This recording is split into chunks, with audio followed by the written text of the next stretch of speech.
Did you know something as simple as this could be illegal? And I'm not talking about GMO seed. I'm talking about the open-pollinated seed that you may have purchased from your seed company this past year.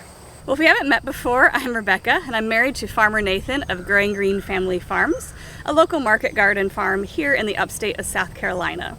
Nathan and I had started discovering over the last year that some of the seed that he was purchasing for the market garden business had a little note on the packet about it being patented and that unauthorized propagation was prohibited. One of the products that Growing Green sells is an heirloom lettuce blend, and the whole point of that blend is to include open-pollinated and heirloom varieties of lettuce in that mix and avoid the hybrids. So we were a bit confused and concerned how we were ending up with patented seed when we were searching on the seed company's website and filtering our search results for open-pollinated. It turns out that open-pollinated seed can receive a utility patent. For years, myself and other gardening content creators have been sharing how to save different seeds from your garden. And we always shared that you wanted to avoid hybrids if you didn't want to get some funky genetics from one of the parents, and to look for open-pollinated and heirloom varieties. But it turns out there's something else that you need to be keeping an eye out for on the seed company websites and in their catalogs, and that is utility patents or plant variety protection. So while the market garden farm business very rarely collects any seed from their crops, as they are cycling through so fast, they're not allowing their crops to get to the mature state where they bolt and flower. Our home garden, however, that you see behind me, we do save a lot of our own seeds. So what was the deal with all of this patented seed? So since we were a bit concerned and curious what this patented seed meant, I started taking a look at the seed company websites that we currently order from for our family garden and for the market garden business, ones we've ordered from in the past and ones that I know that other homesteaders often order from. And I found a wide variety of stances when it came to patented seed. Some of the websites, if you did a search for patented seed, they'd have a note saying that they sell no patent seed at all on their website and that everything is open source. Some websites would have an intellectual property rights page or pamphlet about the different protections that would be on different varieties, and they would have a note in the product description if a variety is patented. It was usually at the bottom of the description, so you would have to read through and find that little note that it was a patented variety. I did discover on one seed company's website, on the terms and condition page, you know, the one that's full of all the legalese that we usually just skim and hit I agree, that if you purchased patented seed from this seed company, they expected you, the buyer, to remove that crop from your garden within 30 days of your final harvest of that particular crop.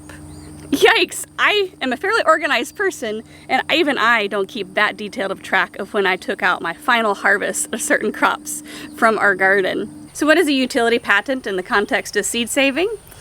It is a patent that's issued by the US government for a particular trait that a breeder or inventor has bred into a particular variety. So these aren't hybrids, this isn't genetic modified organisms. These are open-pollinated varieties that a plant breeder has bred certain traits into. And they can receive a patent for 20 years that disallows growers like you and I from saving seed to replant for personal use, to give away, or sell those seeds. If you want to get into the weeds a little bit more about the different plant and seed protections out there, I'll link below to a USDA article that talks about utility patents and plant variety protection and other intellectual property rights that relate to growing living things.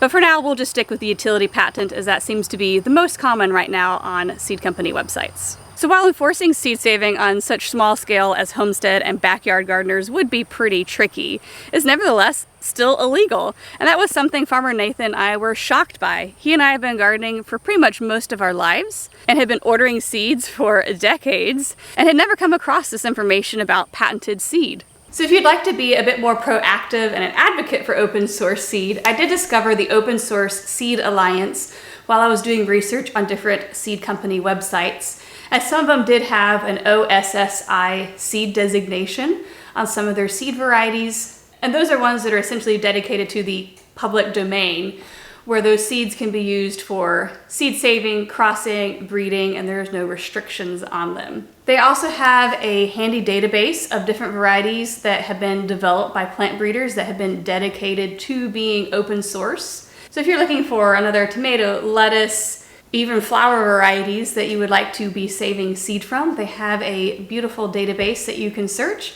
as well as a list of seed companies that either don't sell any patented seed at all, or at least have committed to clearly labeling seeds that are OSSI compliant. So we wanted to make this video to inform other homesteaders and gardeners out there that if you're intending on becoming a seed saver, to make sure that you're looking not only for open pollinated seed, but they're also making sure that you're not buying patented seed as well. So if you would like to learn more about patented seed, I'll leave some links down below regarding intellectual property rights in the plant and seed world.